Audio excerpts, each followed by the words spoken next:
So, pop can sound opening sound. Calgary. Oh, I'm still wearing my San Diego hat because these two videos are connected. I don't know who's more full of crap. The city of Calgary or the Calgary Flames management. And I'm having a hard time figuring out which one it is. So the city of Calgary tells its fans we're doing everything we can to keep the team here. Calgary Flames say we're doing everything we can to stay in Calgary, but some people don't like Mayor Nenshi. A lot of people don't like Ken King. Some people don't like Brian Burke. Here's the thing. So, you're a fan. You're a fan of the team, and you want them to stay in Calgary. Here's the good news. I don't think they're going anywhere. You look at teams that are healthy and unhealthy, and Calgary is a healthy team. They may not have a great stadium right now, and the Saddledome may not be the most modern. From what I've seen, it's not great for concerts. And because of the shape of the dome, it can't hold as much as your usual stadium can in terms of lighting and pyros and whatever else you want to have. So your concerts are going to be in Edmonton rather than in Calgary. Okay. That doesn't really affect the Flames, though. So the Flames want all these private boxes and all these extra streams of revenue that you get with your modern-day stadium. They keep pointing at Edmonton. Edmonton had a downtown that was in really rough shape. And Edmonton, I don't know if they still are, but at the point where I visited them not long ago, they were the murder capital of Canada. Per capita, the most murders of any city in Canada. Edmonton had a large image problem. Calgary doesn't. Calgary is this really beautiful city in a far more temperate climate than Edmonton, far south of Edmonton. And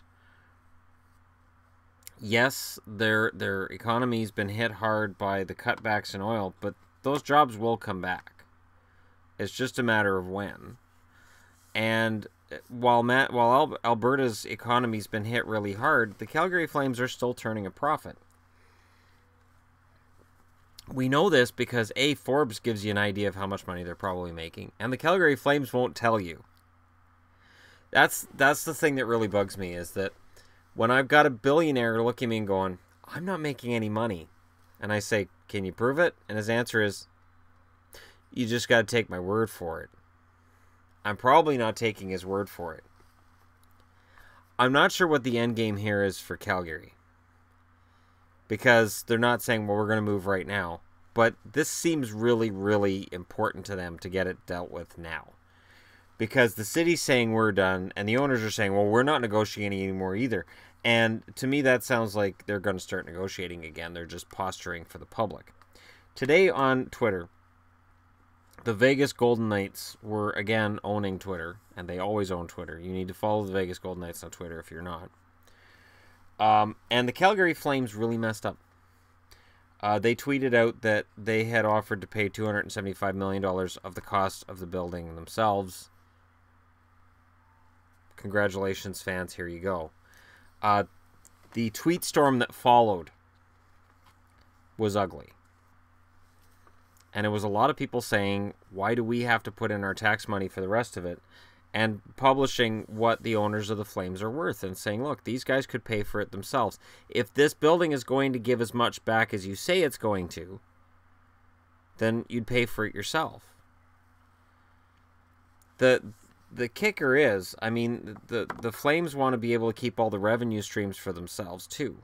And they don't want to pay the city back. Apparently one of the sticking points is they're like, okay, the city can pay X amount and we don't have to pay that back. Yeah, you do. You should. You're billionaires, and you're saying this team's going to make nothing but money. This new stadium's going to make nothing but money. So if this stadium's going to make nothing but money, you can pay it back. Guy comes to you and says, hey, you want to come in on this business venture with me 50-50? Yeah, but I don't own it? No. I'm just, you front 50% of the money, and I'm going to get into this business venture. When are you going to pay me back? Oh, I'm not going to pay you back. You going into business with him? He says, well, don't worry. There'll be some extra money coming in because of this business, so somebody will throw you money. Stadiums don't make a lot of money, and arenas, whether they're worth the taxpayer money or not, is up for debate. Different situations mean different things to different people. The Edmonton move was a winner because it revitalized the entire downtown area. As far as I know, Vancouver built theirs with private money. And the best part was, when Vancouver's was built, it was built in a very small area.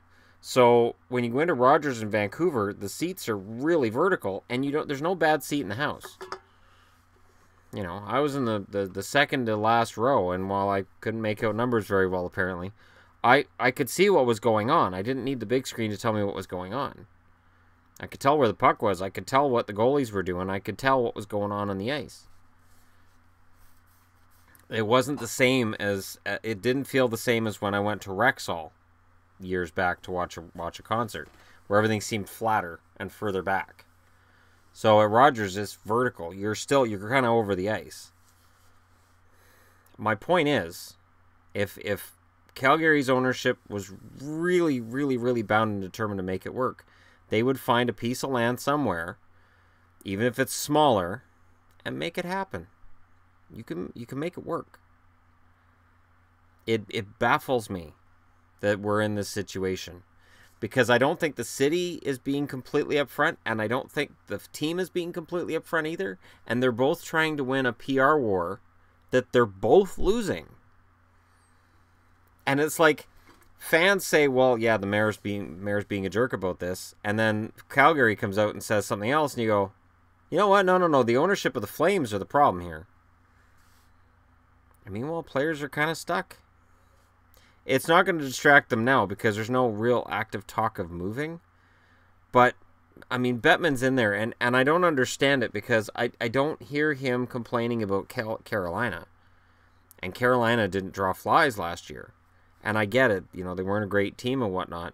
But in terms of attendance, Calgary's attendance is always really good. The team's really good right now. They are making money. The idea that, oh, well, it's not feasible in the Saddle Dome is just ridiculous. Do I think they need a new stadium? Yep, probably. I don't doubt it. But I really think that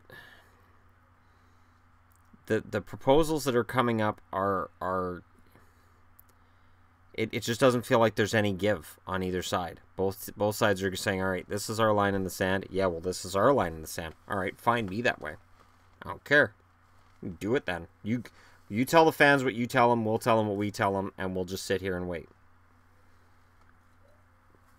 And it's the fans in Calgary that lose out, because there shouldn't be this uncertainty with Calgary Flames. They're not... I really... And I've said this in every video. I can't see them going anywhere. I think Bettman needs to keep his mouth shut. And I think the city of Calgary needs to just, you know, lock themselves in a room with Calgary ownership and just get it figured out. The first step is agree on where it's going to be built. Get that dealt with first, because that's stupid. And then just find some kind of number that works for both sides. Like, I don't know, the billionaires build it. The funniest part was some kid mentioning, oh, well, Calgary's getting a new public library, and that's costing X amount of dollars. Well, we don't really need that. To which he got schooled that a library is a public building. You can't compare a public building built for the public that the public can walk into at all times with a privately funded business. A private building. And then somebody made a statement after that about, you know, oh, hey, if it's a public building, that means we can go skate on it on the ice anytime we want when it's not a hockey game, right? Because it's a public building and all. About the new Flame Stadium. I thought that was a clever thing to be pointed out in the thread. And it just shows that there's this group of people in Calgary that are like, we don't want any taxpayer money going to this because these guys are worth billions of dollars and we shouldn't be funding them. And there's Calgary fans who are panicking and saying, my God, give them whatever they want. We can't afford to lose the team.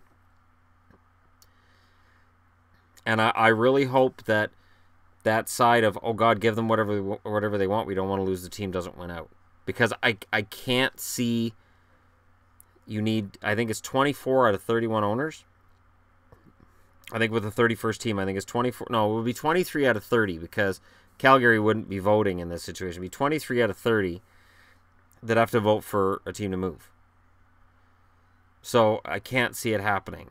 I can't see 23 owners saying, yeah, no, it's not feasible in Calgary. Or Calgary.